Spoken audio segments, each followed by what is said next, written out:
Okay, I got 7 o'clock. We'll call the meeting to order. Will the recorder please call the roll? Counselor Roberts? Here. Counselor Stinnett? Here. Youth Representative? Counselor Savage? Here. Counselor Fleck?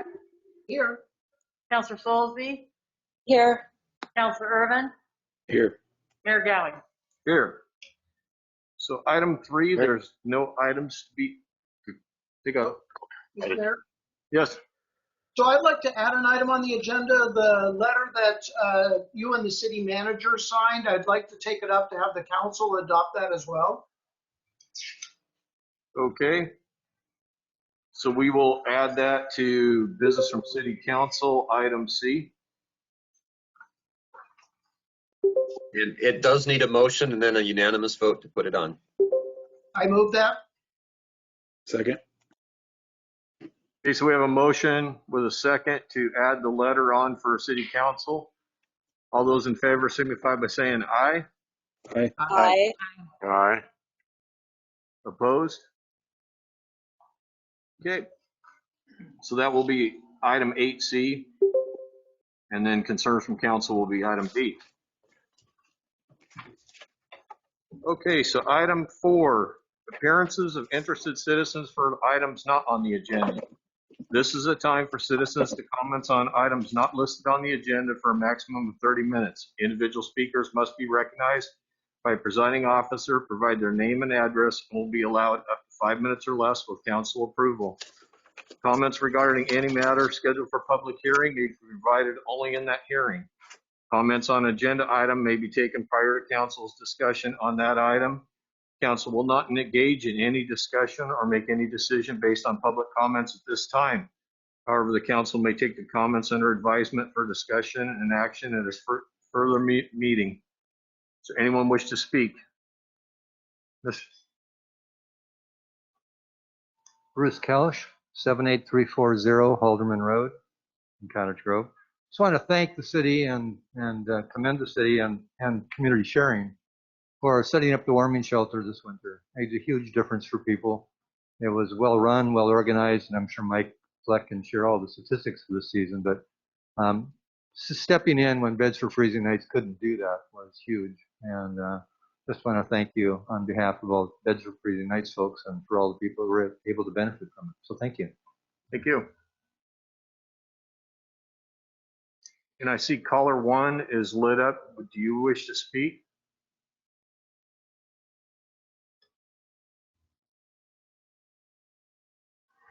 Apparently not. Is there anyone else? Okay, seeing none. There's no public hearings. Brings us to item 6, consent agenda. Mr. Fleck.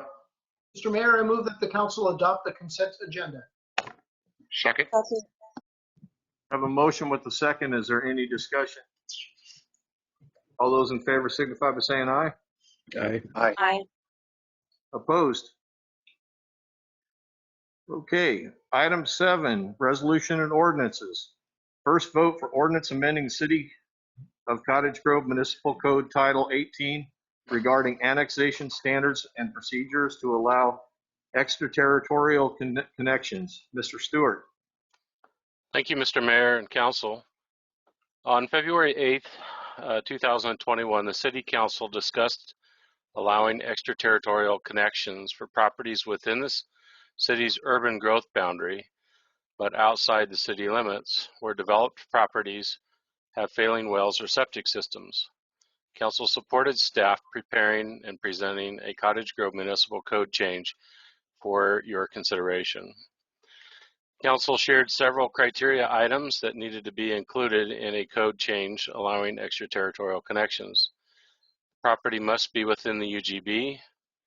Utility service is adjacent or within 300 feet of the subject property. Property owners must sign and record an annexation agreement specific to the property. Must pay system development charges for the utility being connected.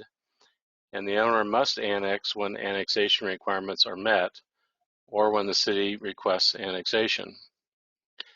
Legal counsel actually prepared 2 ordinances for your consideration. The first one that was included in your original packet is an ordinance that would treat this as a land use decision. Being such, it would need to, an application would have to be noticed to DLCD with the proper time limits. Then the application would go to the Planning Commission for consideration and recommendation to council. And then final step would come to council for approval of the extraterritorial connection.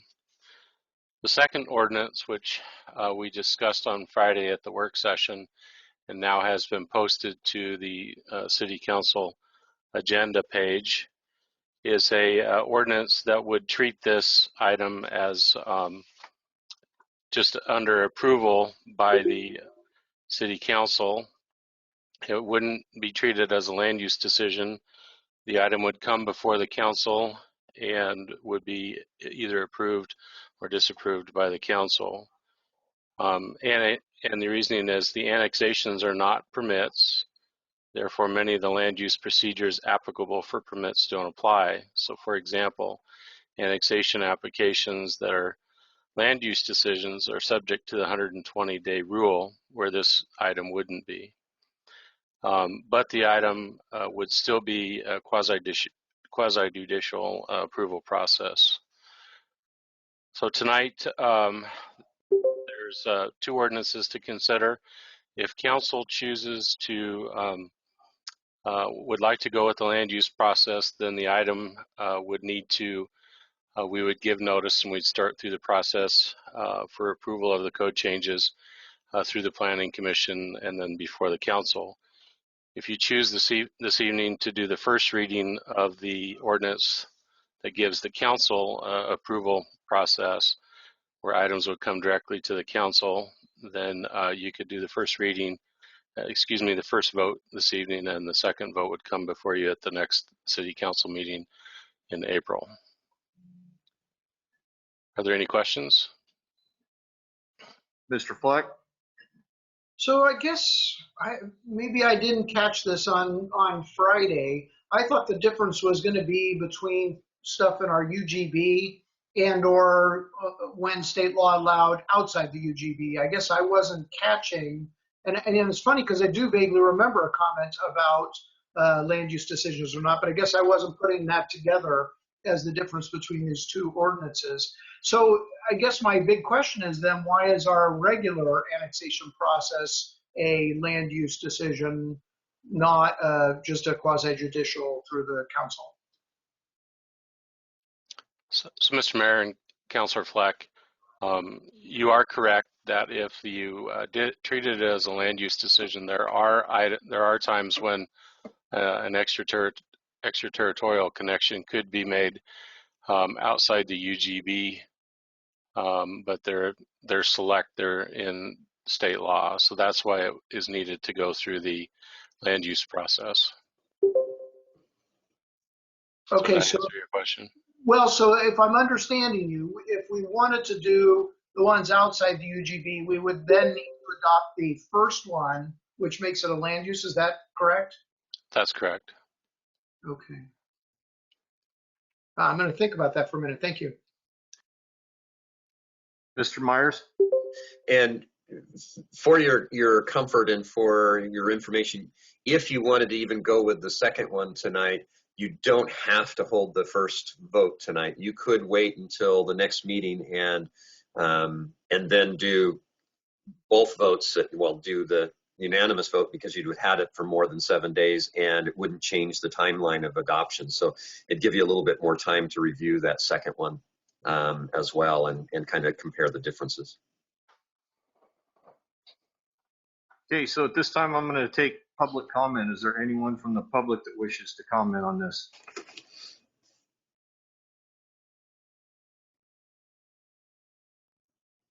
Seeing none. Anyone from the, do we have an ordinance number? 3139.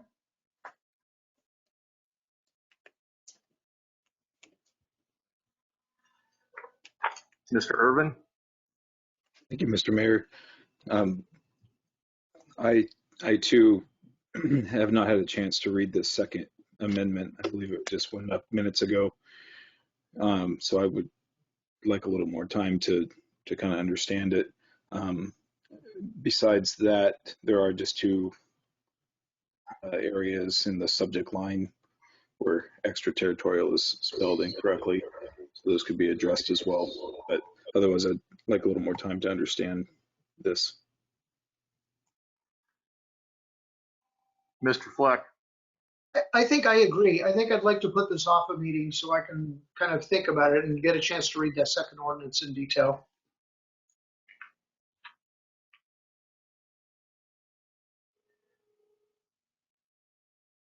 so put it off for the next meeting? Is that what you're asking? Okay. Is everyone okay with that? Mr. Yes, Stewart, Mr. Mayor. okay?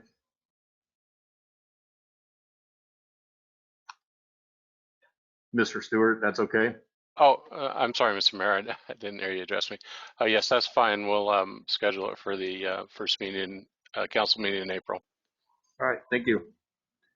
Brings us to item B, application for multiple unit property tax exemption MUPTI program for Cottage Village project by Square One Villages at 1430 Madison Avenue. Mr. Mongan. Thank you, Mr. Mayor, and good evening, councilors. Before the City Council is an application for the MUPTI program submitted by the property owner, Square One Villages. The applicant is the owner and operator of the Cottage Village project located at 1430 East Madison Avenue. The Cottage Village project is a multifamily development consisting of 13 dwellings, also known as tiny homes. The existing 3-bedroom home with a community space available for the residents. The 14-unit project was considered and approved by the Planning Commission via Site Design Review Application SDR 2-18 in 2018. This application meets eligibility criteria specifically for the MUPTI by way of location of the development site being within a quarter mile of an LTD route and 3 or more dwellings proposed within the development. As part of the MUPTI application, the City Council should review the public benefit components required in order to qualify for the exemption provided in Chapter 3.10 of the Cottage Grove Municipal Code. The applicant must propose and agree to provide 1 or more design elements benefiting the general public. For this project, 2 of the 14 units are fully ADA accessible. There's also a stormwater quality detention pond located in the northwest corner of the site. And the project was designed so as to keep rents low for those who are most in need. The attached resolution has been prepared for council adoption if the City Council wishes to approve the MUPTI application. The recommendation is that the City Council consider whether to approve the attached application for multiple unit property tax exemption program submitted by Square One Village pursuant to Chapter 3.10 of the Cottage Grove Municipal Code. The application meets the criteria as outlined in sections 3.10.020 and 3.10.050, showing location on or within a quarter mile of a bus route, 3 or more units, and public benefits of ADA facilities, on-site stormwater treatment, and low rents to serve those most in need. If the City Council desires to approve the MUPTI application, the attached resolution has been prepared for possible adoption. Cost, if adopted. The cost associated with the approval of this application will be realized as revenues not received from the improvement value associated with the newly constructed 14-unit multifamily development. Due to the tax cycle and the timing of the construction process of this development, they were required to pay property taxes last year, which provides sufficient information to estimate the value of the tax abatement period. Prior to this development, there was only a single family dwelling on the 1.2 acre lot. The annual tax bill was $3,872, with $1,594 of that being the city's portion of that bill. Prior to construction of the 9 completed dwellings and the site improvements, the taxes for the property rose to $9,872. In that $6,000 increase, the city's portion increased by $2,369, and you'll notice on the online version, the memo I put out last week had an incorrect number for the number coming to the city. So if you're looking at this online now, the total property taxes to the city paid last year by Square One Villages was $3,964. That number did not show up on the memo last week. Upon completion of the 4 remaining units currently under construction, the city staff estimates that taxes will be just over around $4,400 a year. Estimates performed by staff show that if approved, the city will be waiving approximately $45,000 to $52,000. Again, this number has been amended to accommodate the lower starting number that I incorrectly used last week. So waiving potentially $45,000 to $52,000 over a 10-year period of the program. At the completion of the 10-year period, the city will receive approximately $5,871 annually on the improvement area of the completed project. The applicant paid $840 costs associated with the City Council's consideration of this application. If you have any questions, I'm more than happy to add. Does anyone from the audience wish to comment on this? Mr. Kelch? Bruce Kelch, 78340 Haldeman Road. I appreciate the city considering the prospects of Square One's Cottage Village for tax exemption. It provides a unique opportunity for people to be in community, but also to prevent homelessness. And we know that from many research papers that each person that you prevent from becoming homeless saves a community a great deal of money. So from a financial point of view, I would hope that the City Council would also view this as an investment in affordable housing, an investment in the people that are living in Cottage Village. We have 9 homes that are occupied right now. Each of them can tell you a story how this stable housing has changed their lives. And so I think as you look at the big picture of things, it certainly encouraged the city to approve the mukti for Cottage Village and to look at the benefits that not just the residents, but the community as a whole receive from having a low-income housing like that, and encourage other projects similar to that. Thank you. Thank you. Anyone from the audience or the online? Mr. Mayor, Dwayne Taddy. Yes. Dwayne Taddy, 1803 West Main Street. I would also like to express my support that the city support the small homes on Madison by offering the mukti. In many cities, this is one of the true meanings, intents of the mukti is to allow affordable housing or to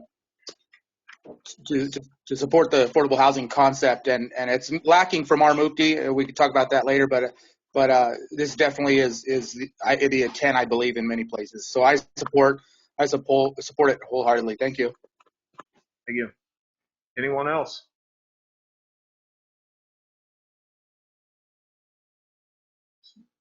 I have a caller lit up. I don't know if you want to speak or if you're just unmuted.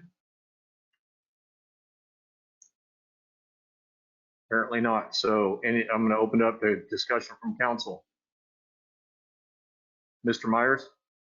Mr. Mayor, we have on the screen for you a chart, and it's available on your agenda pages as well, that staff put together showing the approved MUPDs that have already been done, and the values and associated costs with those, as well as these 2 proposed, the one coming up on the next item on the agenda, just to kind of show you the total cost, construction cost and benefits that would be for the community, as well as if they were built and there for 10 years, what the cost would be. So if you have any questions regarding this chart, let us know and we'll try to answer those.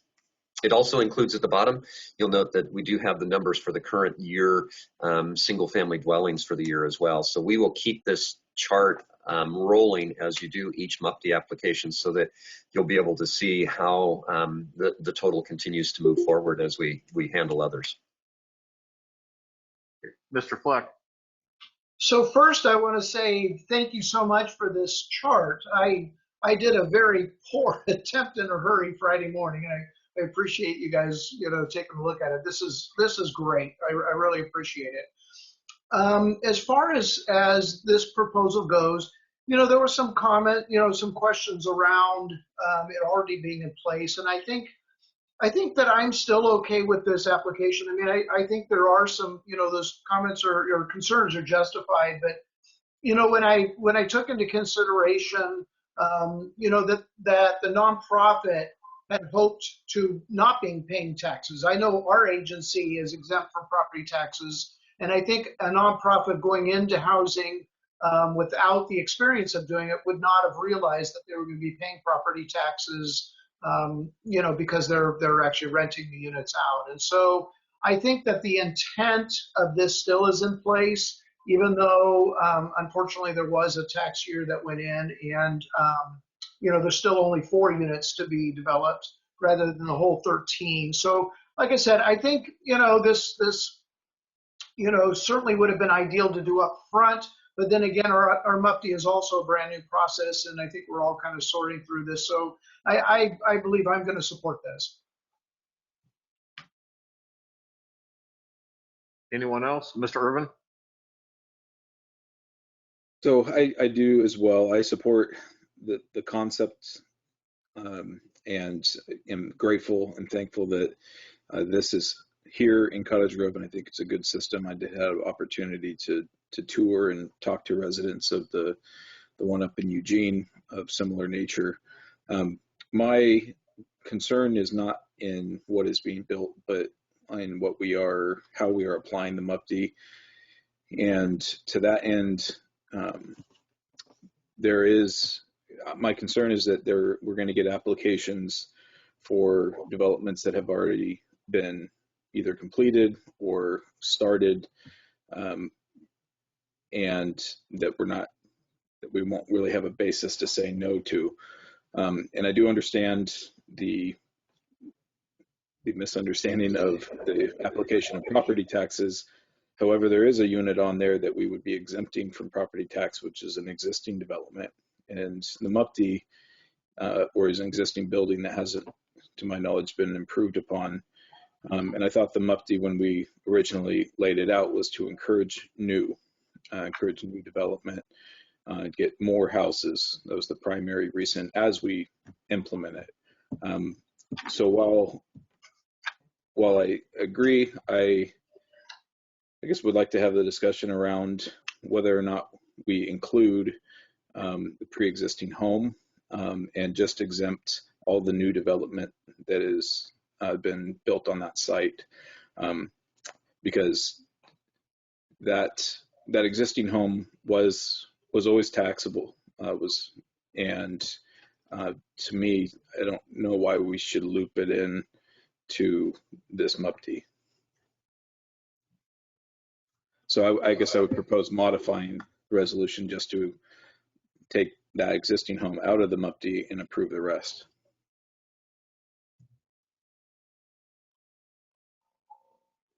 Mr. Fleck? So quick question for staff. If we were to amend this, would we want to bring it back at a later meeting? Is that something that we would, because it seems like we'd have to have numbers and whatnot all redone. Thank you, Mayor Gowing, Councilor Fleck. With this, the exhibits would change as the attachments for the resolution. Assessment of taxation does rely heavily upon the description that's provided as part of the resolution. So to create, it would simply, Exhibit A would still be Exhibit A. It just would be different from what you see in your packet tonight, by excluding that space. So I guess I would have to, it's relatively easy for my part to create a new drawing of the incorporated space. It's just whether or not process-wise that's allowed to do without you all seeing it that way first. Do we know what the impact of that change would be the next question. The numbers that are in the chart you see are based on the tax rolls that included the existing dwelling. So for the folks at Square One, I think, it essentially just creates a little bit higher land value. Let's see here. So that 1548 number that you see there in the proposed column, that's the city portion, including that existing dwelling. So it's actually, because I didn't have a metric to it, I don't do the assessment, right? So I don't know, didn't have the ability to remove that specifically. So it was assumed as part of the land value. Well, I would assume, and I just know from my own property tax statement, that the building, of course I say that, maybe they're all lumped together now, and that may be something we'll have to come back for. But the building is separated from the land on mine. Yes, there are two columns. You have improvements and you have land columns.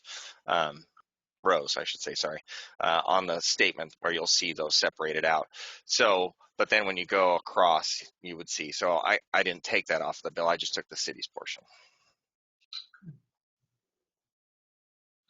Well, I think Councilor Irvin makes a great point. As much as I want to help this, I am concerned about making sure that the MUPD's intent and integrity is intact. And I also would not want to see a bunch of development that's already been approved coming forward. So I share those concerns. This is a tool which I think, looking at the chart is showing that we are getting the growth that we're hoping for.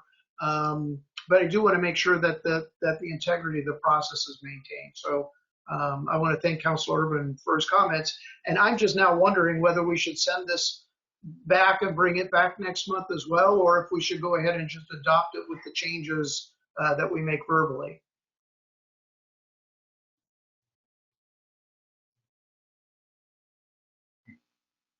Mr. Stewart. I would ask that we have time to bring it back to the council. That way we can reflect the actual numbers, so that there's no guessing and no surprises that you approve it tonight and then come to find out it was much different than what you approved. So I would prefer it coming back. Yep. You okay with that, Mr. Stennett? I seen your hand come up afterwards. I think I was going to echo that sentiment. Yeah, I'd like to see some concrete numbers, and absent the any proof of change or augmentation of that existing dwelling to serve the other dwellings, I think maybe we need to separate it out from the process. I'd also echo that I think this is what the MUPD was invented for. Its purpose is to help us fill a niche in our housing market like this. I fully support the project, and always have, but I'd like to see that separated out and see what we could do at the next meeting. All right, so we'll bring it back at next meeting. So we'll move on to item 7C, application for multiple unit property tax exemption MUPD program for Double H Investment Group LLC. Mr. Mongan. Thank you, Mr. Mayor. In December of 2019, the City Council adopted Ordinance 3117 establishing the multiple unit property tax exemption program here in Cottage Grove. This program is meant to increase the development of new multifamily housing within the city of Cottage Grove. Before the City Council is an application for the MUPD program submitted by the property owner Double H Investment Group LLC. The 40-unit project was considered and approved by the Planning Commission via Site Design Review Application SDR 3-20. The approved SDR includes the development of 4 buildings situated along the southern boundary of Gateway Boulevard and north of the Round River Trail. This application meets MUPD eligibility criteria, specifically location of the development site is on or within a quarter mile of a lane transit district route, and that 3 or more dwellings are proposed within the project. As part of the MUPD application, the City Council should review public benefit components required in order to qualify for the exemption provided in Chapter 3.10. The applicant must propose and agree to provide 1 or more design elements benefiting the general public. The applicant has proposed and is in the process of completing a 4-lot land assembly to create the necessary square footage to develop the project site. One of the pieces of land contributing to this project is a remnant of tax lot 1800 that the city declared surplus in February of this year. Additionally, the applicant is including ADA accessibility facilities into 4 of the units in this project. The attached resolution has been prepared for council adoption if City Council wishes to approve the MUPTI application. Recommendation is that the City Council consider whether to approve the attached MUPTI application submitted by Double H Investment Group pursuant to Chapter 3.10 of the Cottage Grove Municipal Code. The application meets criteria as outlined in sections 3.10.020 and 3.10.050, showing location on or within a quarter mile of an LTD bus route, 3 or more units, and public benefits of ADA facilities and land assembly or infill. If the City Council desires to approve the MUPTI application, the attached resolution has been prepared for possible adoption. The cost associated with the approval of this application will be realized as revenues not received from the improvement value associated with the newly constructed 40-unit multifamily development. Estimates performed by staff show that if approved by the city, we'll be waiving approximately $230,000 to $250,000 over a 10-year period of the program. At the completion of the 10-year period, the city will receive approximately $27,500 annually on the project after year 11. The application fee of $840 was paid by the applicant to cover costs associated with the City Council's consideration of this application. And with that, available for questions. Does anyone from the audience wish to comment on this? Mr. Hauser. Yeah, the question I have is, what's to stop a developer coming in, getting the 10-year exemption, and then just unloading the property after it's completed, 1 year after it's completed? It looks like we're adding value to that property by creating that tax exemption. Is there some way you could say if a developer takes that exemption and sells it a year and a half later, that we cancel, we put a moratorium or a shut-off switch on it, so the new people, have to pay the taxes immediately for what that value is appraised at? Does that make sense to you, or am I off track? Mr. Mayor, if I could, with this gentleman's question, so in the resolution provided, if approved, there is a completion by date required by state law. So it's a very limited time frame. If the applicant is not successful at completing the construction project in that time frame, they have to come back to council and ask for an extension of time. So, obviously it was just a scenario provided by Mr. Hauser of, waiting a year and a half and then finding a buyer. That buyer would then have to get the project done on time in order to meet the criteria that allows this exemption to take place. So I don't know if that helps answer any questions, but there is some time requirements specific to the project built into the resolution. Any other public comments? Mr. Taddy. Well, Joint Caddy, 1803 West Main Street. I do not support this for reasons mentioned earlier about the true public benefit, Mr. Presiding Officer. Could you ask Mr. Mongan if he could reiterate what the public benefit, the public benefit is to the citizens of Cottage Grove? Thank you. The public benefits proposed by the applicant are to include ADA facilities as outlined in chapters 3.10.050 and land assembly or infill. So putting the land together sufficient to make it a project to succeed, I guess, to assemble the square footage.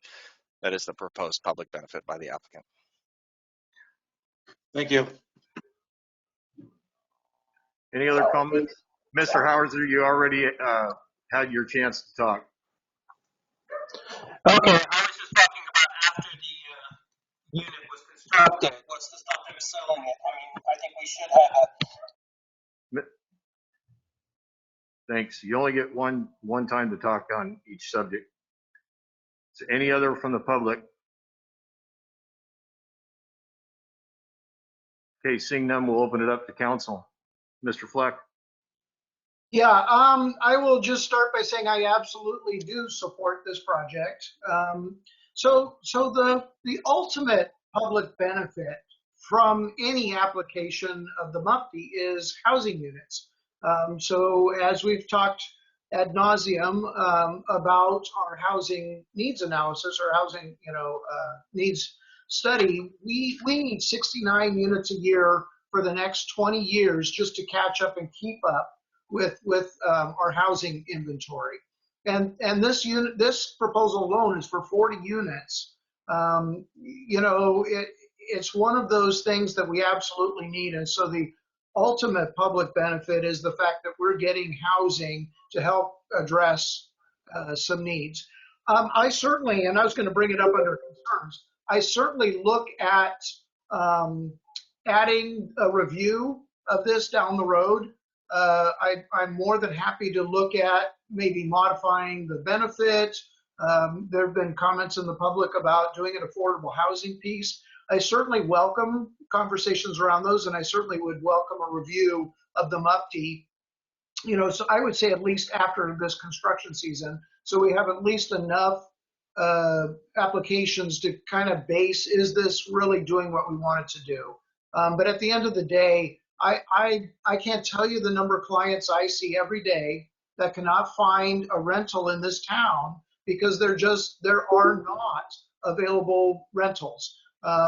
It is just an absolutely desperate situation, and so we need this housing desperately.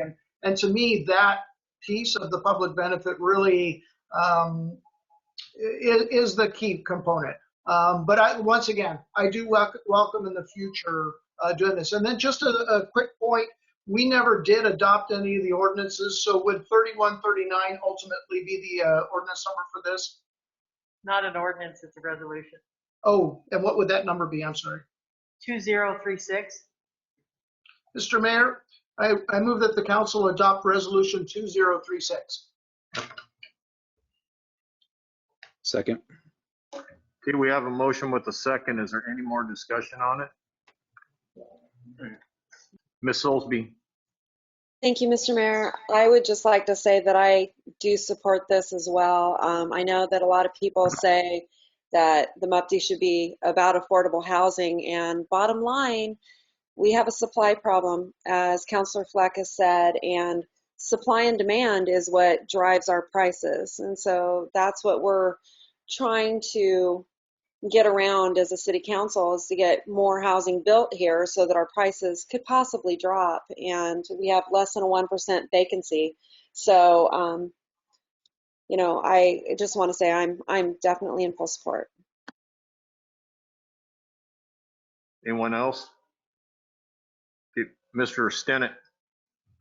Yeah, I'm a bit conflicted here because I think I agree with just about everything that's being said. I think obviously our town needs this housing, these housing options. But I also think we have a MUFTI process that states that we need something from the applicant beyond just the benefit that the development could provide.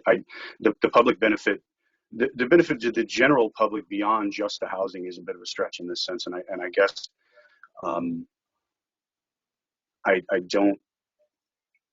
not sure I'm prepared to not support this application because that it's unclear in this sense, because like I agree again that the need is great, but I do think we should revisit how lenient we're willing to be with the broader benefit to the public, because again, I don't see that a lot of that here. Mr. Stewart. Mr. Mayor and Councilor Stennett, the criteria that they have to meet is there's 18, I believe there's 18 potential public benefit criteria. The council, when they considered MUFTI and adopted the various different options, they wanted it to be as open as possible so that the need was to try to address the housing lack of housing in our community. And so there was a discussion about being pretty restrictive with the multi-unit property tax exemption, similar to Eugene. Eugene's is really geared more towards low-income housing. The council chose to move forward with Salem's model, which is the one that was adopted, that has those 18 different criteria. All you have to do is meet one of them to qualify for the MUPTI.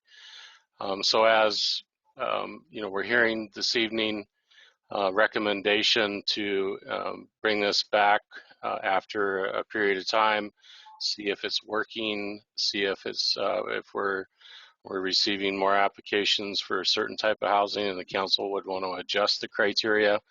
That's all possible, but I wanted to share with you, Councilor Stinnett, that there are criteria. These applications are meeting. They only have to meet one of the criteria. There's not multiple, and those criteria were adopted by the council when they came in. So this specific item was to encourage developers, if they purchase adjoining pieces of property, to make a larger one, to build a larger development. That's a criteria.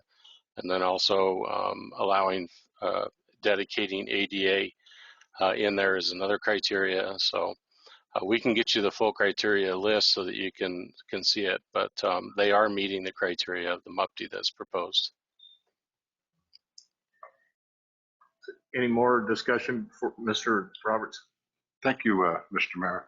This particular project gets 7 of the public benefits, more so than many others.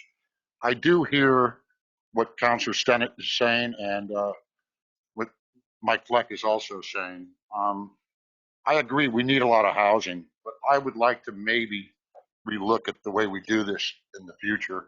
One thing I've been asking myself is, would this project have come to town if we didn't have this MUPTI? We need housing. So I just think it's something we should keep an eye on and move forward with and create housing for the people in need. Thank you, Mr. Mayor. Any more discussion before I call the question? I was going to say something very similar. I really appreciate that MUPTI is available for multiple projects. We were just listening to another MUPTI project, which really does target a lower income. And I think that's fantastic that we are even looking at that. This may not be that lower income, but this fits that ADA compliancy along with other various public amenities. I'm so supportive of any housing. I'm watching my friends' kids have to move away because there's no housing. So I support this. One more thing. Richard, can you explain to the people that are online the item in line item in here? It says years to recoup abated city taxes.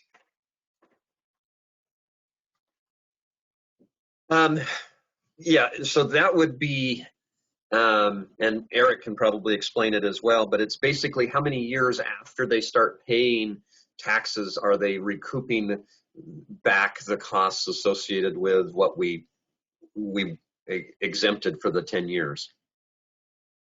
No? Eric, what? Mr. Mayor, Councilor Roberts. So this really just gets back to the kind of what, if we just left it at from working with Councilor Fleck on this too, and reading through his math, is really just kind of going back to that undeveloped land value and appreciating what this gives us after. And so it's an attempt to try and quantify, the value of this improvement. Councilor Fleck, if I'm not saying this right, but it's how I understand it, is that it's just a way to say, okay, by doing this, if things stayed static, this is what it takes to bring it back. I hope that helped, Councilor Roberts. Mr. Fleck?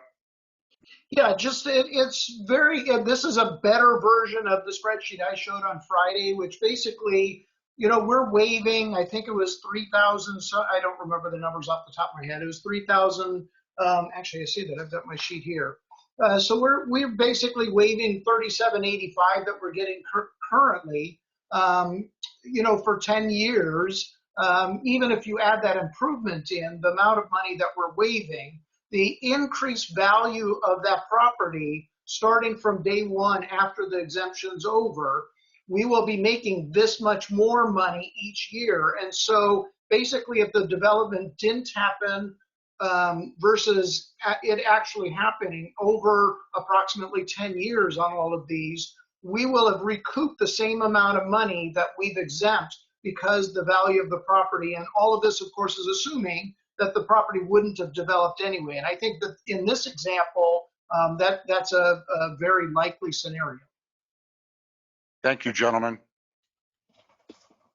And I've thought about this all weekend too. Before I call the question, I want to say this. You can listen to the arguments on both sides of, if you're for it or against it, and all of them are good arguments. And so it's really hard. You're sitting on a fence, which way do you go? But bottom line is, we don't have enough housing in town.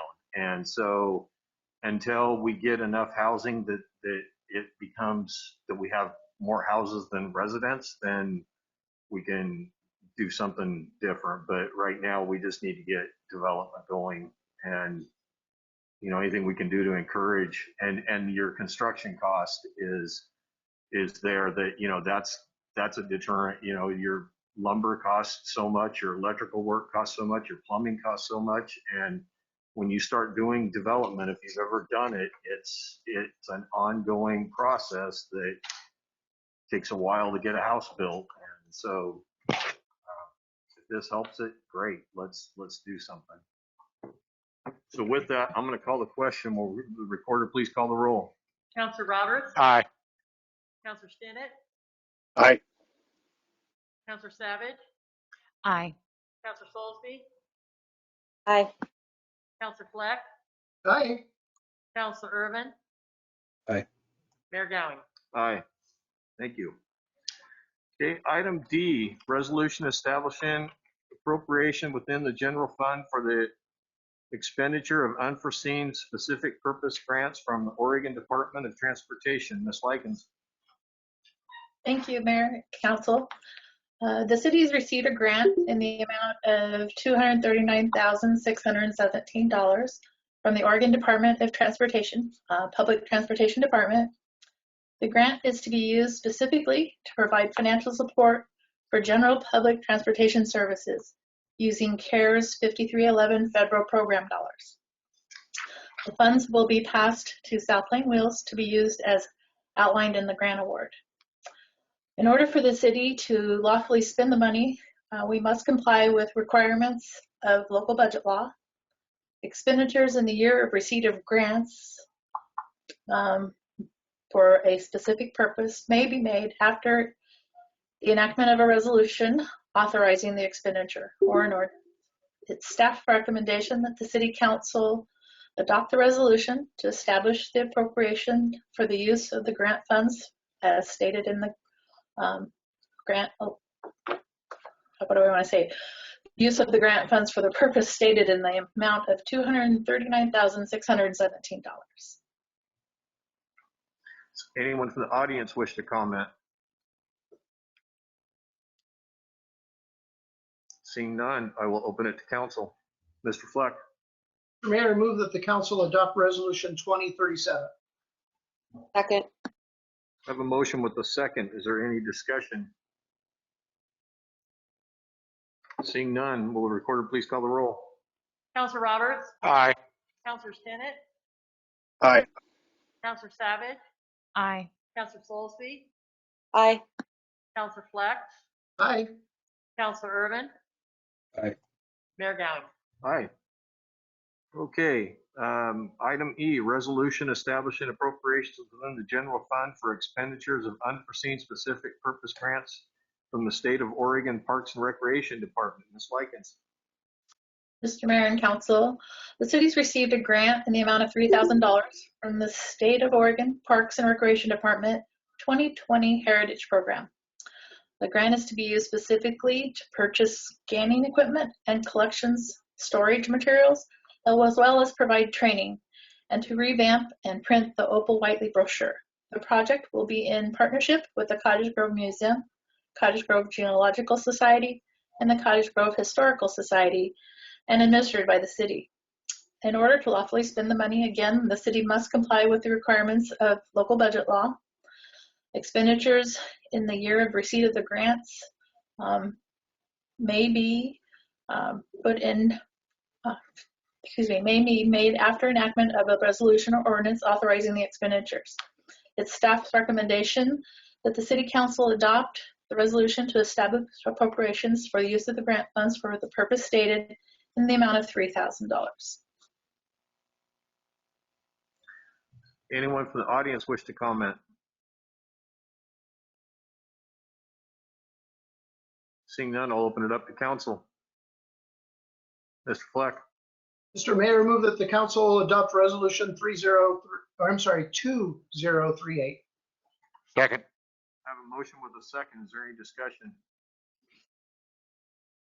Seeing none, will the recorder please call the roll? Counselor Roberts? Aye. Counselor Stinnett? Aye. Counselor Savage? Aye. Counselor Soulsby? Aye. Counselor Fleck? Aye. Counselor Urban? Aye. Mayor Gowing? Aye. Okay, item 8, business from the city council. Item A is a new application from Bartolloti's Pizza to operate a new streetery. Mr. Sisson. Thank you, Mayor and councilors. Before you tonight is an application from Bartollotti's Pizza to operate a new streetery at their address at 603 East Main Street. In June of 2020, council authorized proceeding with a 2-year pilot study and the construction of parklets, now called streeteries, at 3 restaurant locations along East Main. 2 applications were initially approved for Jack Spratz and Axe Fiddle. And here we are looking at Bartollotti's Pizza application. Pending your approval of the application, a revocable license agreement will be signed by the city manager and the applicant. The applicant will provide proof of liability insurance. And just to pause for a second, we'd like to give you a quick update on the program. Up there on the diagram, we see the location for Jack Spratz. That was the first application submitted, and the crew, our building maintenance crew, is doing a fantastic job.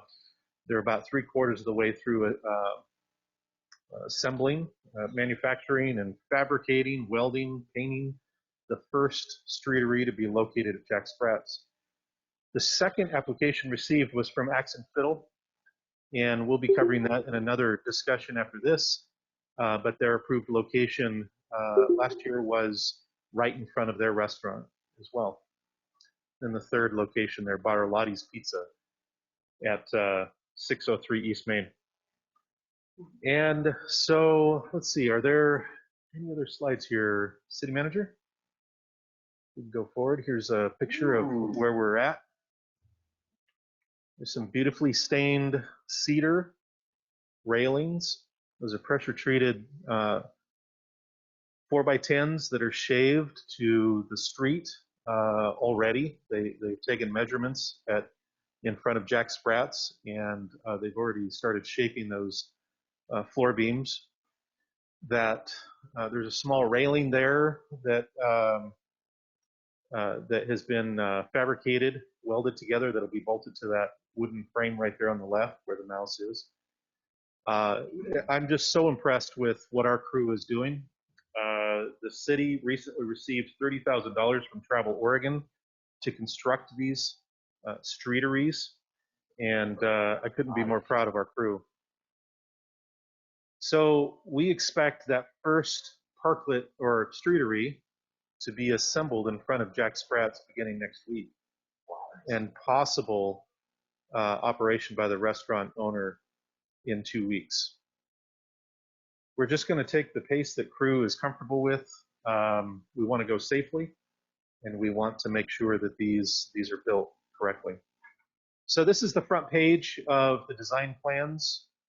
Each plan is, it shows the layout.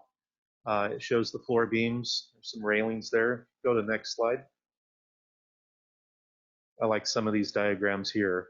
Each plan was designed for each location. So we tried to anticipate what the slopes were telling us back in 2020. And then we get into some really engineering details and probably lose you pretty quick there if we go further into the plans. There's a good one right there on that third sheet, Richard. I like that one. That shows how the storm water over there on the left side will still pass under at the curb line. At Jack Sprat's, there will be a couple steps to get onto the deck. The Axe Fiddle is designed so that there's just one step. And at Bartolotti's, we're going to probably split the difference, but we're still going to have a riser that meets code and not make a step up uncomfortable or unsafe. All right, so back to the application. Everything seems to be in order as far as the application from the owner. We've also added in on the PDF on the website a site plan showing this location in front of Bartolotti's. And with that, do you have any questions? Yeah, I'll open it up to the audience for comments.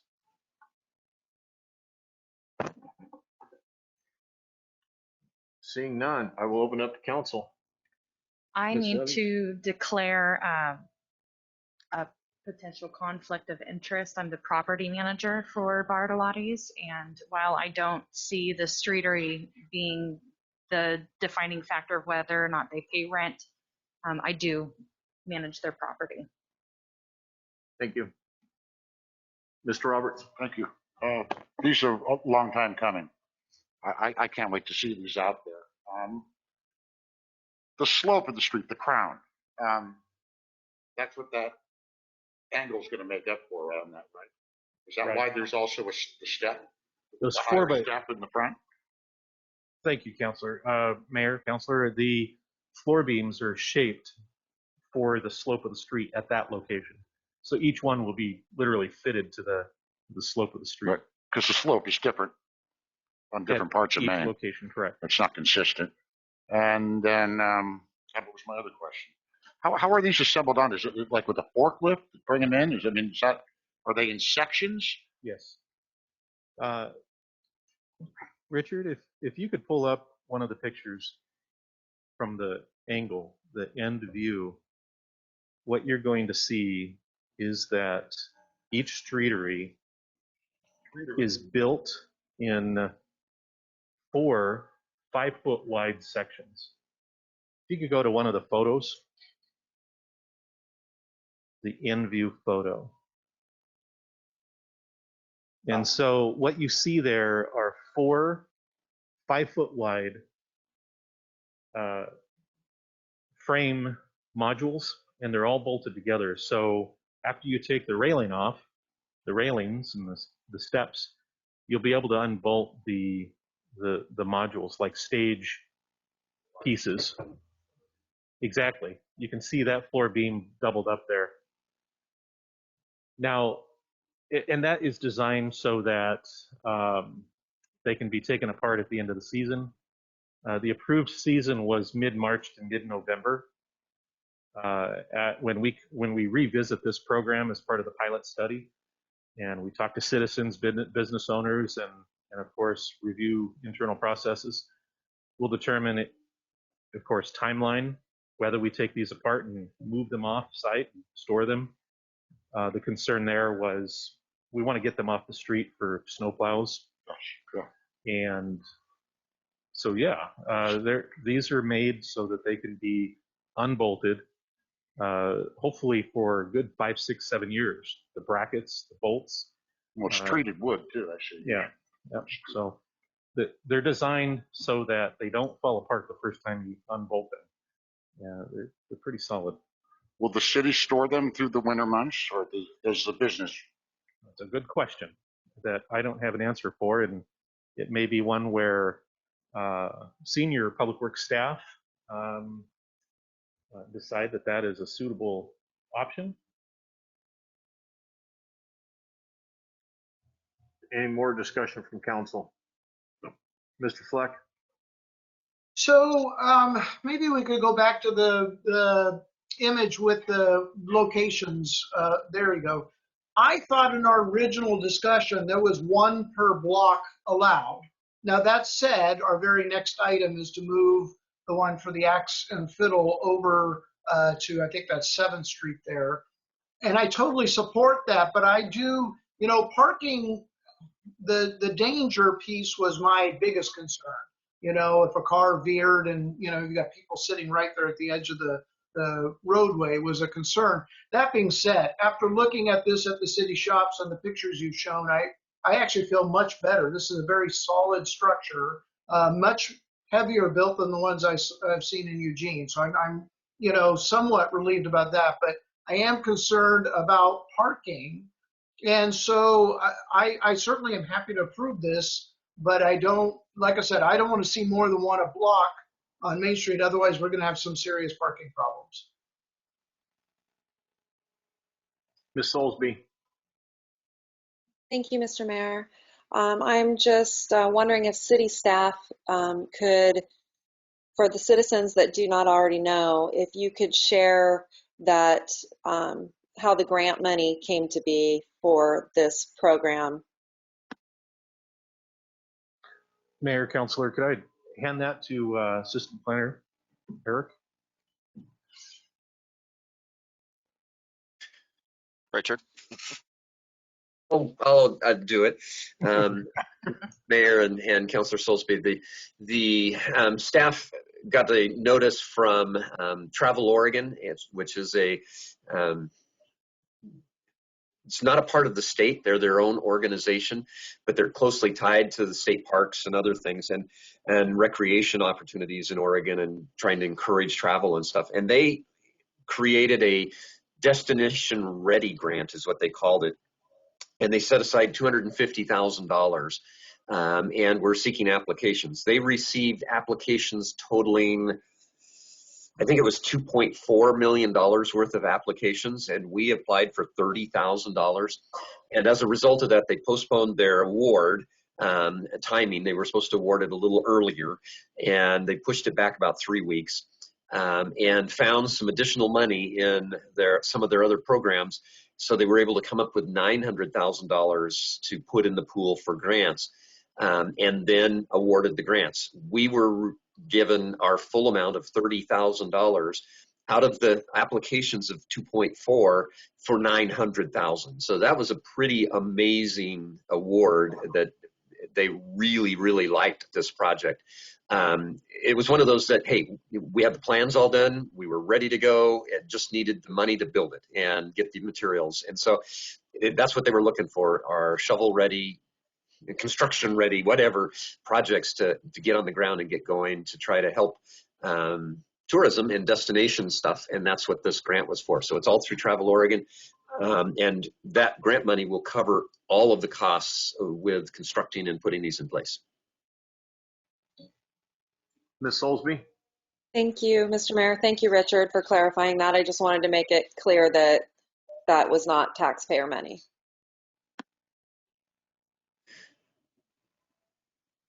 Any other comments? Mr. Mayor? Ms. Roberts. What Councilor Fleck brought up, how many parking spaces will we lose?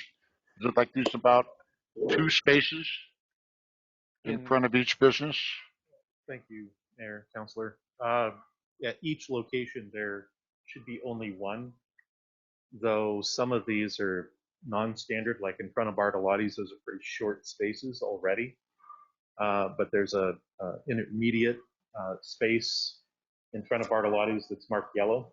We're gonna have to make some adjustments into that space to fit it in, but it's 1 space each. Because that was my next question. Depending where we stick these streeteries, will we have to redo other parking spaces on that side of the block? I mean, are they all going to be? See what I'm saying? Is that going to throw those ones off? I mean, where the hash marks are, where the cars go? No. Okay. Thank you. Mr. Sisson. I'd just like to read my recommendation before I close. I recommend that council approve the application submitted by Bartolotti's Pizza, 603 East Main Street, Cottage Grove, to operate a new streetery as part of the pilot study. Thank you, Mayor and councilors. Mr. Fleck. Well, since I tend to be the motion maker, I guess I'll go forward. And I am happy to give up that poll, by the way. So I move that the city council approve the application submitted by Bartollotti's, did I say that right? Pizza at 603 East Main Street, Cottage Grove, to operate a new streetery as part of the pilot study. Second. I have a motion with several seconds. Is there more discussion? I see Mr. Stennett's hand go up. Did you have a?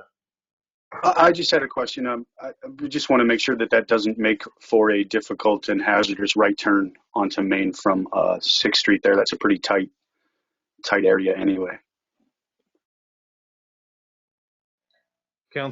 Mayor, Councilor noted. One thing I really like is the concrete barrier that's by the tents on the side of Axe Fiddle. We might consider something like that, since it is so close to that turning movement. That's been on my mind as well, so we'll keep an eye on that. Thanks. If I can make a suggestion, currently there are 2 15-minute parking spaces for customers to come drop in and grab their food. Maybe it gets pushed forward a little bit into that upper 15-minute parking space. So if you're facing Main Street, Councilor? If you're facing Main Street and you've got 6th to your left, be not in just that first parking space directly on 6th and Main, but the second parking space. It's still in front of Bartollotti's, but it allows a little bit more leeway. What I would, and thank you for the question, Councilor. My first reaction to that is to not move it to that space. The person in that first parking space would be backing up to get around the end of it and drive east. So if there's someone facing the streetery with their car, they would have to back up, and they might be in the pedestrian zone or even in that turning movement of somebody turning right. So that would be one thing I'm concerned about. Let me check the spacing on that and get back to you. But part of the intent of this is to have council decide these locations. And I don't necessarily want to leave that up in the air on this one. But since it's an advisory, let's review that. And if council's okay, let's leave the option for those 2 parking spaces open. And then we'll review that on site, possibly together. Okay. Thank you. Is there any more discussion on that? Okay, so we have a motion with a second. All those in favor signify by saying aye. Aye. Aye. Opposed? Okay, item B is a request to move approved location streetery at Axe Fiddle Restaurant. Mr. Sisson. Thank you, Mayor, councilors. This is a request from the Axe Fiddle to move their streetery location. They were permitted by council in 2020 to operate a streetery along their frontage at 657 East Main. And owner Alyssa Gonzalez has requested to relocate the streetery from East Main to a parking space along South 7th Street frontage that is located just north of the public alley.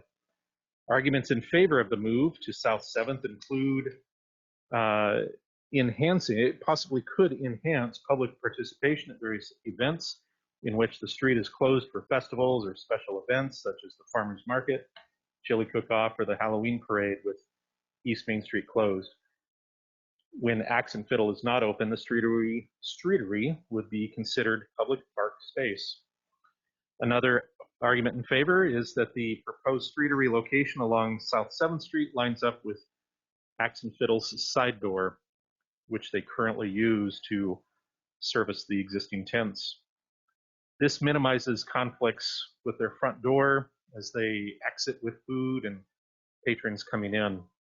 Arguments against the move to South 7th include a concern that it constricts, or the vehicle travel lane on South 7th is only about 9.5 feet wide, whereas the traffic travel lane on East Main is about 14 feet wide.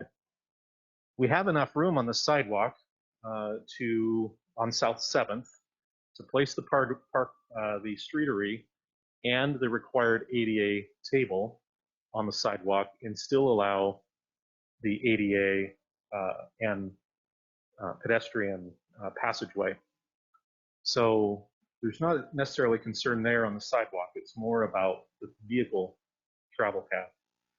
And then, though no data exists to support the following assertion, vehicle speeds may be reduced on East Main by the presence of the Streatery due to drivers' perception of a more narrow travel lane. Other concerns I've heard from councilors is that if the Streatery is located on East Main, as formally approved, it would make the left-hand turn, or any turn from South 7th onto East Main difficult, as that Streatery location would block the line of sight, or more likely block the line of sight. And let's see here. And please chime in, councilors, if I've missed one of your concerns. Councilor, you've also raised a concern about ADA access to the front door and preferred to see the Streatery, instead of locating it at the southerly parking spot just north of the alley, locating it on the northerly parking spot so that the ADA access is closer to the front door. Any questions? This time I'll open it up to the public for comment.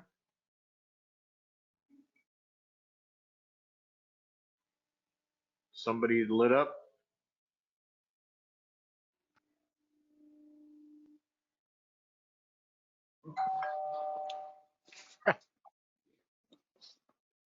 Hey, Mr. Soulsby. Danny Soulsby, 15 South 6th Street. Just a question, did Axe Fiddle, do they plan on moving their tables that are on Main Street to the eatery on 7th then, or will they be using both locations? Danny, I don't know the answer to that question. Okay, I'll inquire with them. I know that there's a tree there that does present some issues with us seeing around, and those tables there and umbrellas there. I think it'd be nice to have that cleared, but I'll inquire with them. Thank you. Any more comment from the public? Mr. Myers, did you have something before I open it to council? Yeah, and I would think the council, if you'd wish, that could be a condition of the approval for moving it to 7th, is that the furniture that's out on Main Street would be moved over with it as well, to make that a little more convenient for everyone to have all that there. I agree.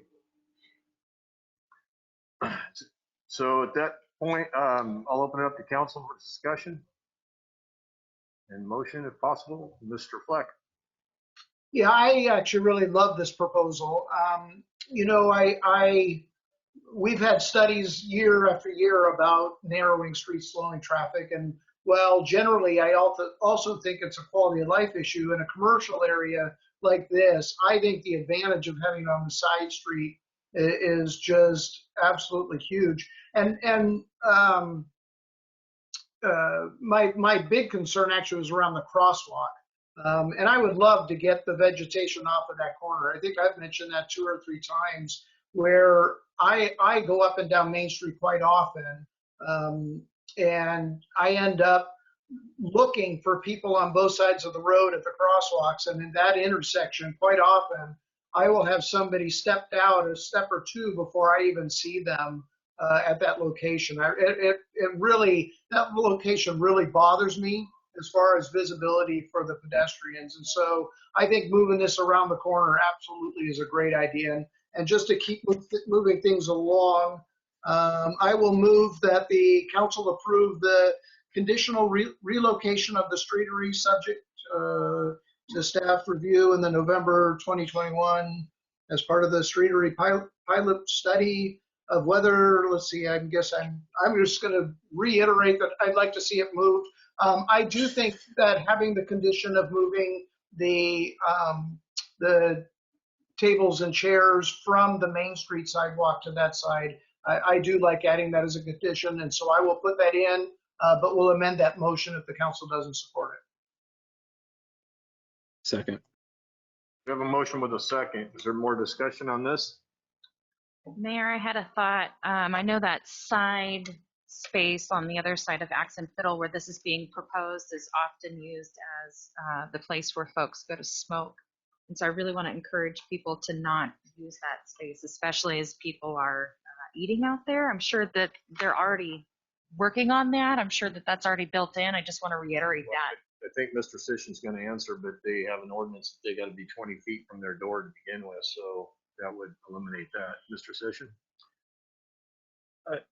Are you done? Yeah, yeah. Okay, thanks. good. I didn't want to cut in and go somewhere else.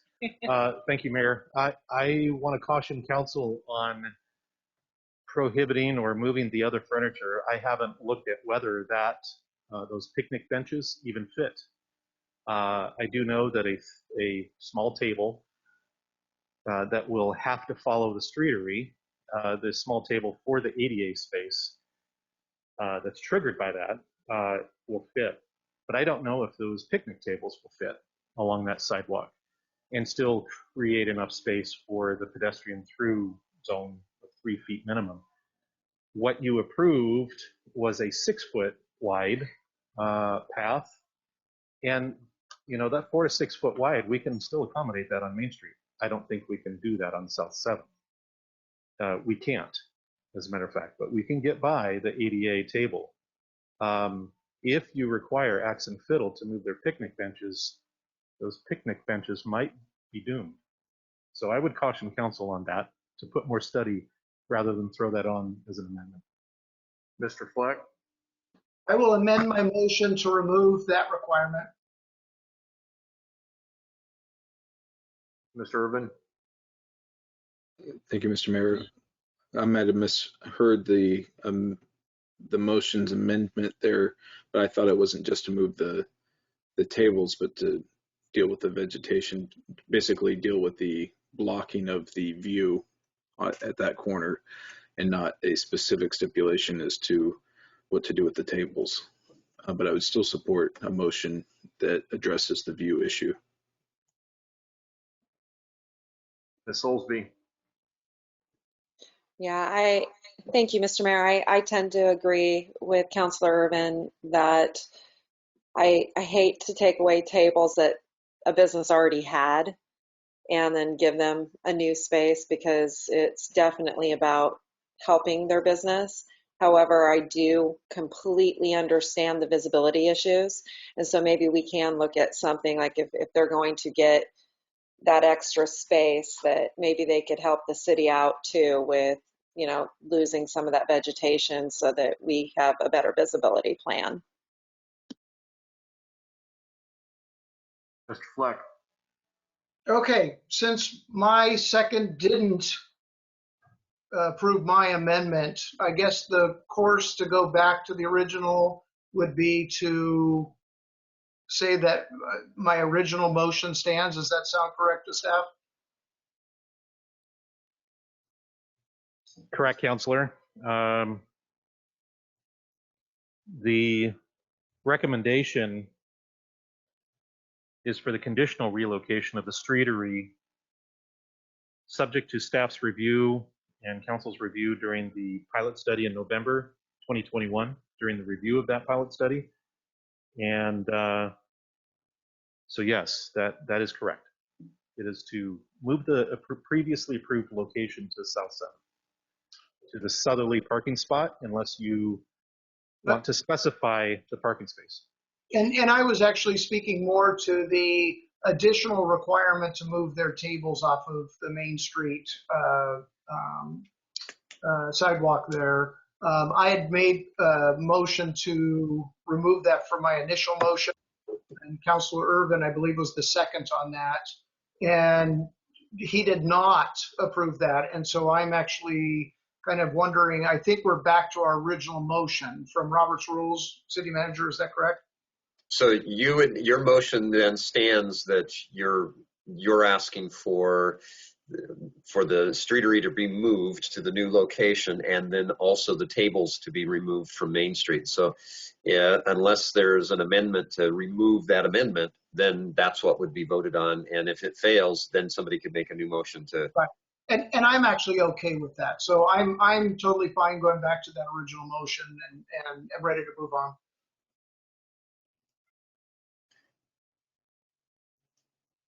So we got the original motion back on. Do we have a second? Second. Okay. Is there any more discussion? Mr. Irvin? Because I got lost there for a second, Mr. Mayor.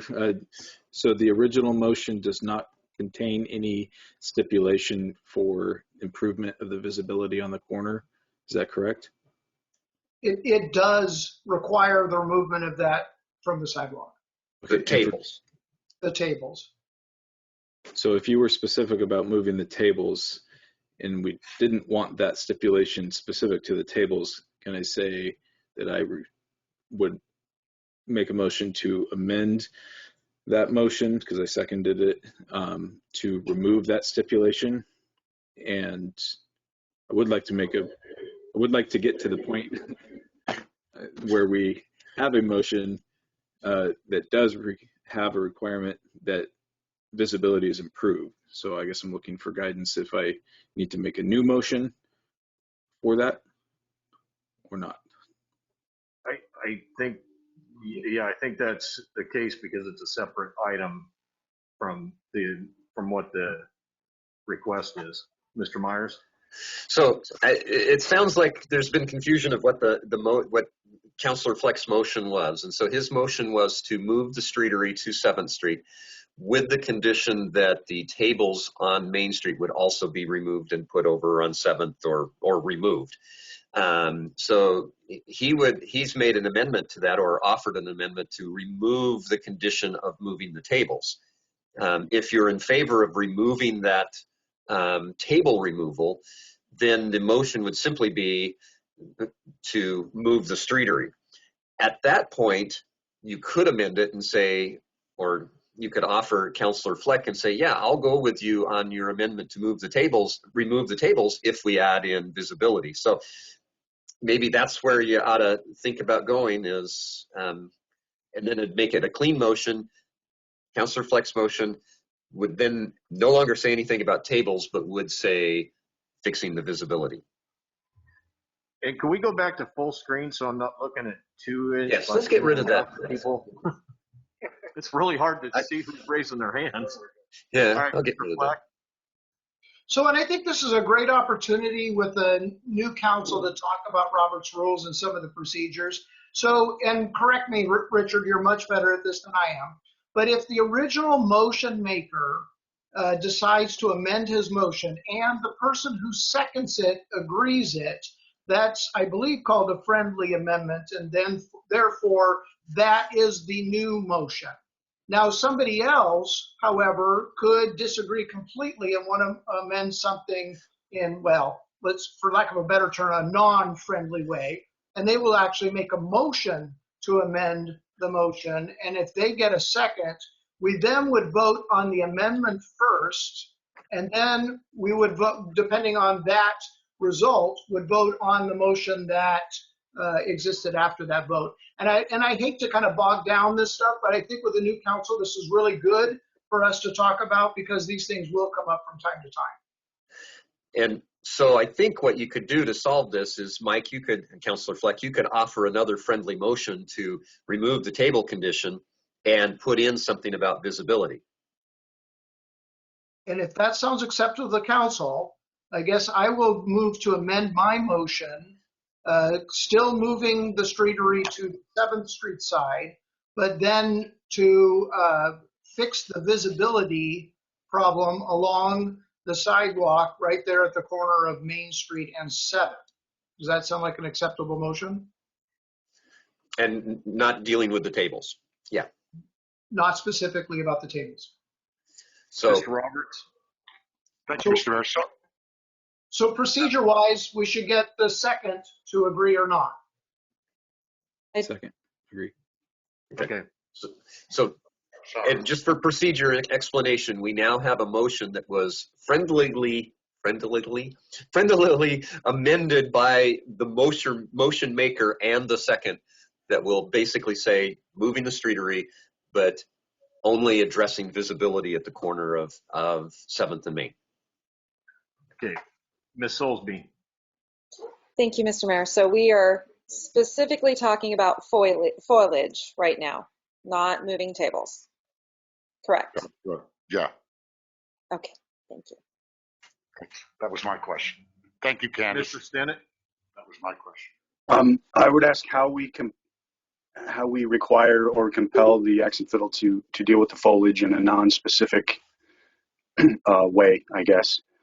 Do we compel them to talk with city staff about how to do that, or what are we asking them to do? Mr. Sisson?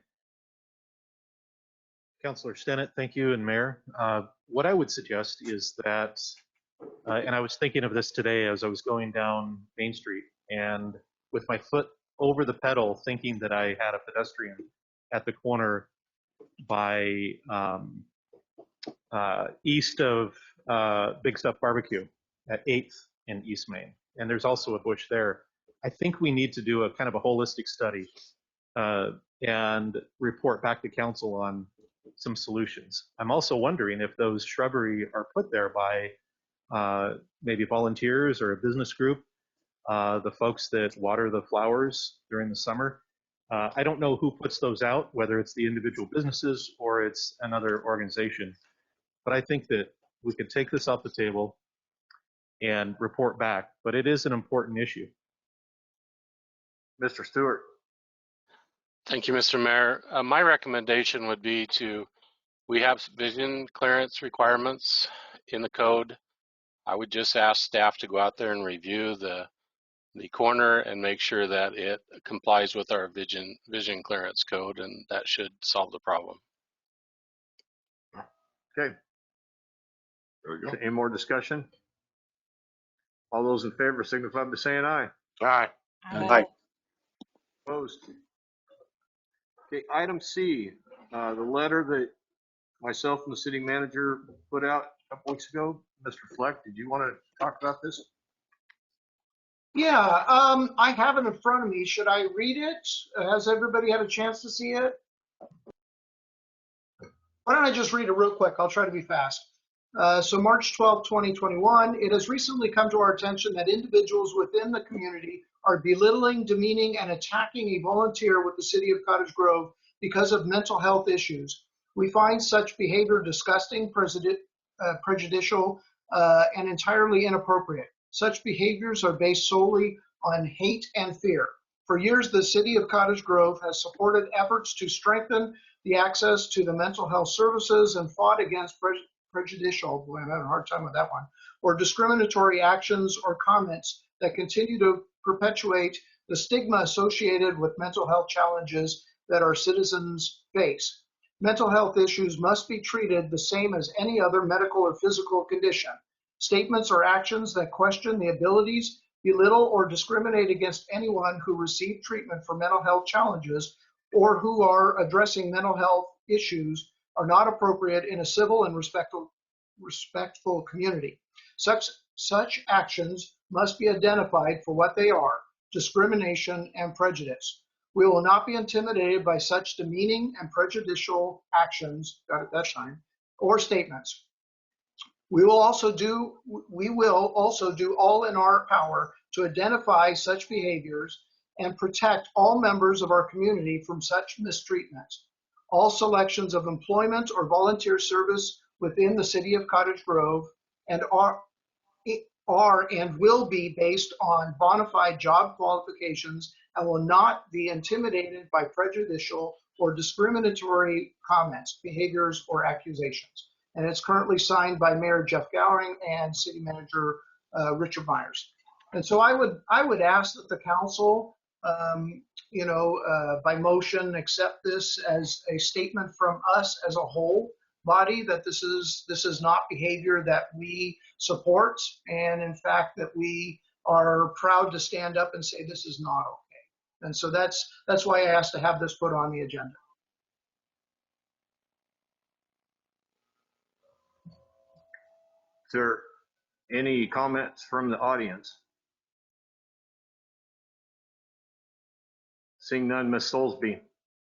I would just like to commend the city manager and the mayor for putting this letter out, and thank you, Mike, for reading it, and I am in full support.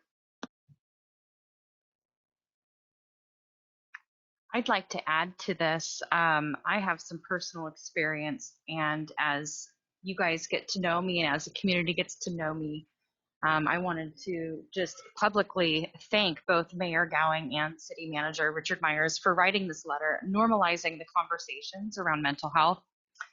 Part of my career in the medical field was spent working at OHSU Outpatient Psychiatric Clinic. While here, I began to educate myself with mental illness, and soon my husband and I found out we were expecting our first child.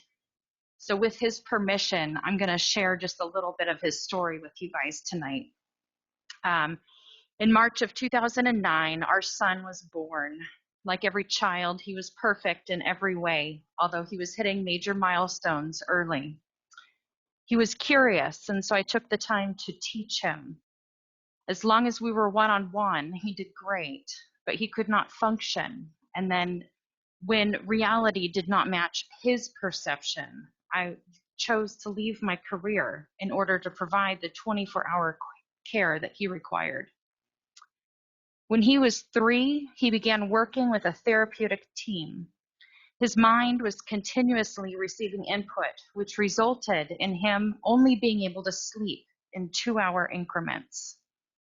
We tried to calm his mind by removing stimulation, media, and red dye.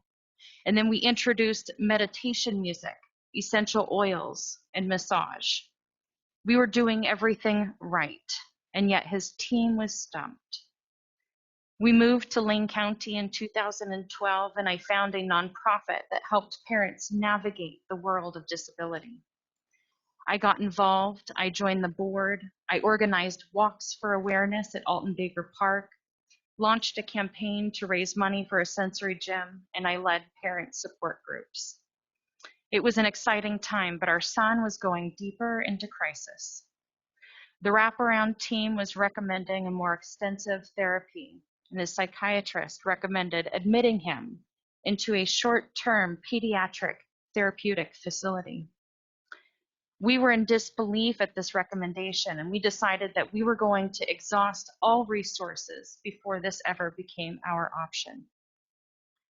My husband provided the only income for our family, yet our son's services and his education were costing a small fortune. We put gas, groceries, and medication on credit cards, and we went deeper into debt. Everyone in our family gave up amenities so that we could pay for the recommended treatments. We watched as our son spiraled deeper into crisis while simultaneously begging for help.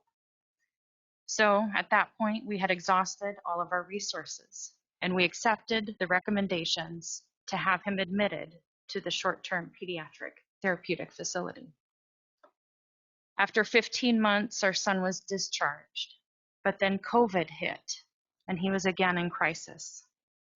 We found ourselves with the recommendation to either admit him to a long-term facility in Portland or move him to a local foster home. It was tough, but we moved him to a foster home. We are still his parents, and we have an amazing relationship with this family. And the best part is that he's local, so we visit with him often. His story continues to be one of perseverance, and he is my greatest teacher. He is even more of a people person than I am, so if you see us around town, please feel free to reach out and say hi. He is a remarkable young man with a huge heart because we led with grace. We explored kindness, and we loved him fiercely. I want to conclude again by thanking the city for normalizing these conversations around mental health. If we have learned anything during this pandemic, it's that we all react to stressors differently. So if you are feeling like you are having a hard time treading the waters of life, please know that it is okay to ask for help. Thank you. Thank you for sharing that. Mr. Irvin? Thank you, Mr. Mayor. I'd like to make a motion that the council put their support behind this letter. Second. I have a motion with a second. Is there more discussion on this? I've already taken comments from the audience, Mr. Taddy. Mr. Mayor, in the past, we've taken comments from the audience at the towards the end, so I wasn't paying attention to that. I had already asked the audience. It's already been asked and ended. In the past, you've always let the audience speak after the council. Thank you. I'm doing it the way the rules say. Okay, so is there any more discussion on this from council? Seeing none, all those in favor signify by saying aye. Aye. Aye. Opposed? Thank you. Concerns from council? Mr. Fleck? Okay, I have got a couple. So I guess going back to the MUPD discussion, I think there was quite a bit of comments on Facebook, and I did share them with Trudy. And just as kind of an FYI for everybody, I thought I had dropped down every one of the replies, but apparently I missed some. So that's something, if we're commenting on Facebook and you're going to, give that to city staff, you want to make sure that you open all of those up. But in a lot of those comments around the MUPD were concerns around the affordable housing piece, which I certainly support, and then there's also the public benefit piece. At this point, I initially Friday had said in a year, we should take a look at this. I'm actually maybe even thinking, at this point in September or October, towards the end of what would typically be the construction season, to take a look at the projects we've had and reevaluate. Do we want to add some more public benefit? Do we want to add an affordable piece? I will say just up front, I do support where we're at right now. I think that the MUPD is doing exactly what we hoped, but that doesn't mean we can't continue to discuss it. And in fact, I think we are obligated to continue to make sure that it's meeting the needs of the community. So I would recommend that we bring this back in September or October. The next item I'd like to bring up is I want to thank Mr. Toddy. He and I had a great conversation today. We had talked about the electric utilities relocation matter again, and I think that we both had some great conversation around clarity in this item, and I do want to thank his conversations on that. I think that's what good government is about. Once again, I welcome anybody to call me anytime. My number is 541-942-7302. And if there's anything that you're concerned about, have questions about, I do look on Facebook because of public meetings. I cannot necessarily comment on them. But if you call me, we can certainly have an in-depth conversation about anything that happens. And I'm sure most, if not all, of the other counselors would, love to have that. I'm sure all of them actually would love to have those conversations as well. So thank you again. I thought there was one other item I had. I will just kind of say, since the pallet shelter was brought up, we have had 8 activations so far. Right now, the weather does not look like we're going to activate again before the end of the season, which is March 31st. Of that, just some quick numbers. We had 58 individuals duplicated stay. There were actually 28 unduplicated. So we ranged from 5 to 10 people a night. I think it was a great first step in sheltering folks, and I'm hoping that we can continue that in the future. Oh, and my third item, glad I looked over here. So on the El Rapa board, we had been, Merlin Huff is going to retire. And so we've been in a long search for a new director of El Rapa. And we have presented an offer and it's been accepted by Steve Dietrich, who will be our new director. Gosh, I apologize, sometime in the near future. I don't remember when Merlin's final date was. But he is currently with DEQ and has worked in other air quality organizations in a couple different states across the nation. And we're excited to have him at the helm. So thank you so much. Mr. Roberts. Thank you, Mr. Mayor. Mike, I want to thank you for you and the city for what you did with the warming center the last few months. I really enjoyed my time helping you with that. It was also great just to hang out with you and work on our relationship, but I think has helped council business too. So I want to thank you all for that. But one thing I want to bring up about the warming shelter is the amount of time and money that we spent on this thing. To me, it seems, I hate to see it get taken down right away before we have a discussion on maybe how we can turn it into some other type of program to help people in our community, transitional housing, something. We've done just an incredible job with powering that place up, putting the fence around it. I think we have a chance to show other communities within the great state of Oregon on how to work with our homeless population and make a change in their lives. So I hope that discussion can be made before those pallet shelters are taken down at the end of the season. My second item is about the Buster Keaton mural. My committee to restore and repaint, we have now, with the matching grant, have hit $8,500. And we have the contract now for Connie Houston, who did the Opal Whiteley mural and All American Square. That contract should be signed soon, and we should look sometime in the middle of April, start to clean and prepare the mural for painting in the month of May. So I want to thank everybody in the community that's made that happen. Thank you, Mr. Mayor. Anyone else? I want to, Mr. Irvin. Sorry, Mr. Mayor, thank you. I did want to address Mr.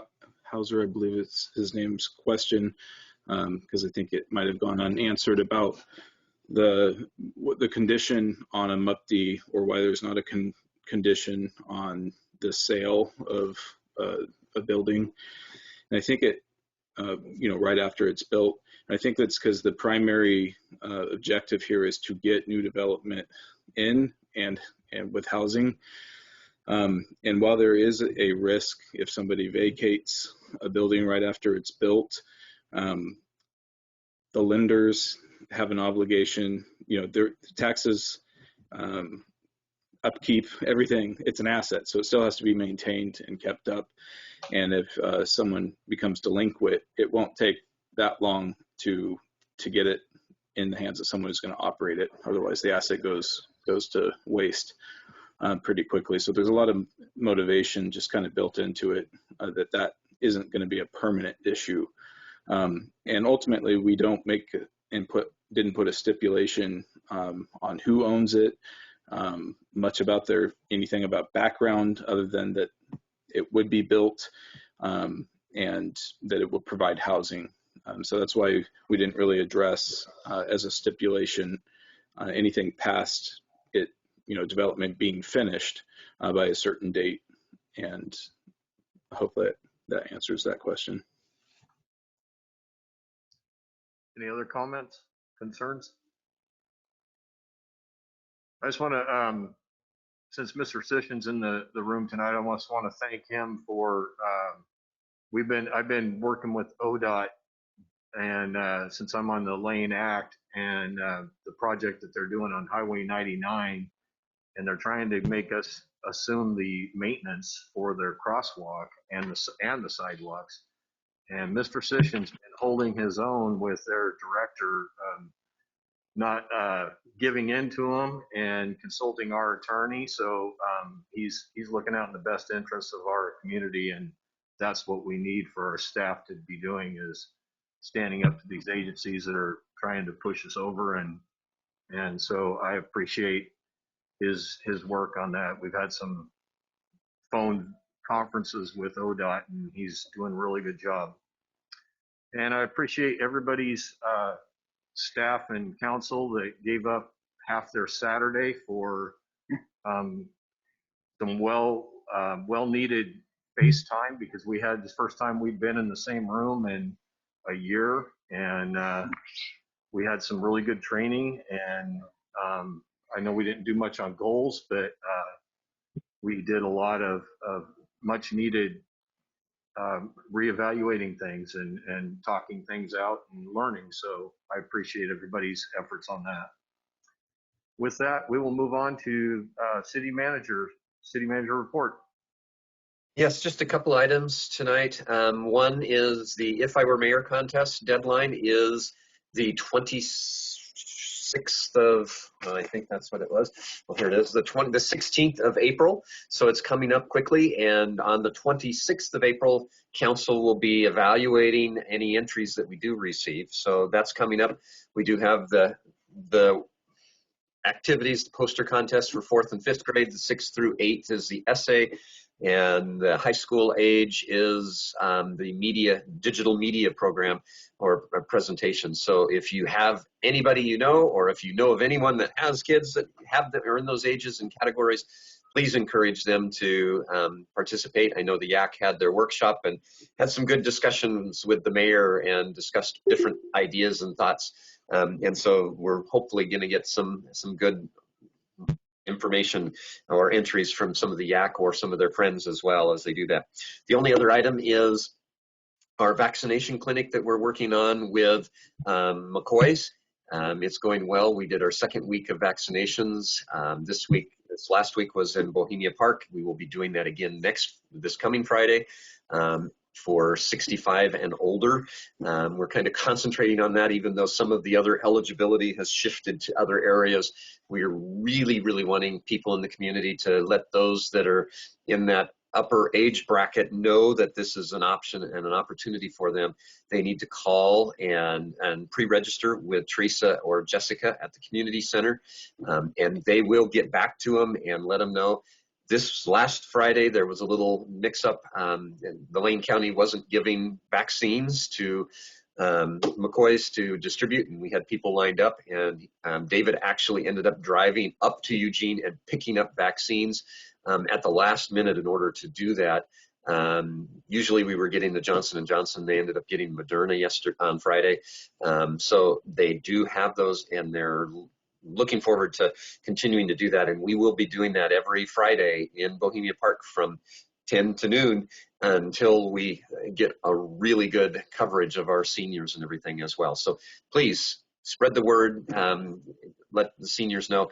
If they are unable to come, we will go to them. And David has made the offer that he will go to their homes and take care of getting that vaccine to them. In fact, since they did Moderna last Friday, he is offering to go and do the second vaccine with the people individually so that they can get that taken care of. So we want to get our seniors taken care of as quickly as possible and not miss them and skip over them as we move to the other categories. So just keep that in mind. Please spread the word. And do you want to cover the new rules for next meeting on sign up?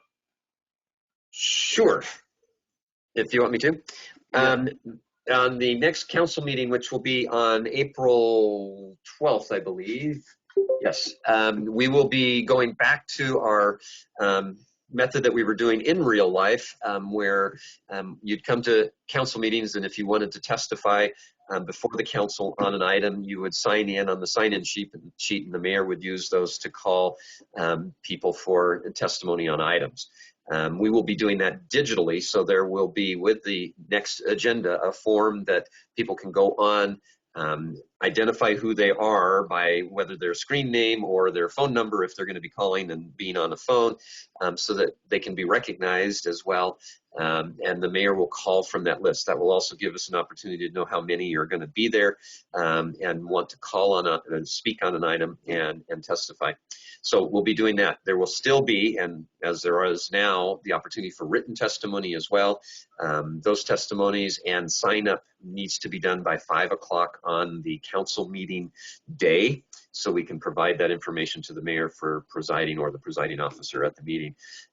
But that list will be available when the agenda is posted, the sign-on materials. So, Mr. Fleck.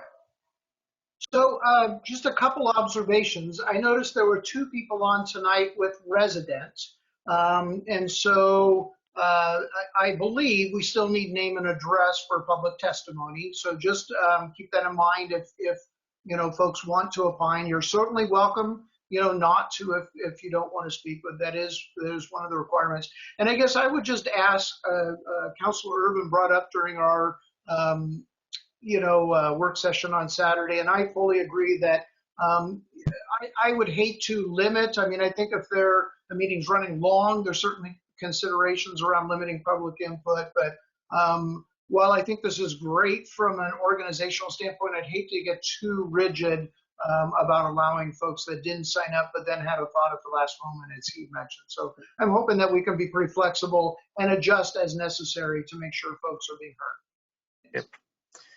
And it is important to note as well that the testimony is simply testimony. You cannot enter into discussions. There are no questions. I mean, it is testimony on an item, and that's pursuant to the rules as it was before. So we're getting back at following the rules a little more. With this virtual, we've kind of gotten laxed on it. Yeah. And I think so I keep getting zoomed in on, if you're watching, it's not the camera operator for some reason. There's a ghost in the chambers that's doing this for us, so I don't know what's going on, but he's not touching it, and it's moving on its own. So he's not touching it. Wow. Oh, it's the juju. Okay, so Jake's that must juju. mean it's time to close the meeting because there's no attorney. So with that, we're adjourned.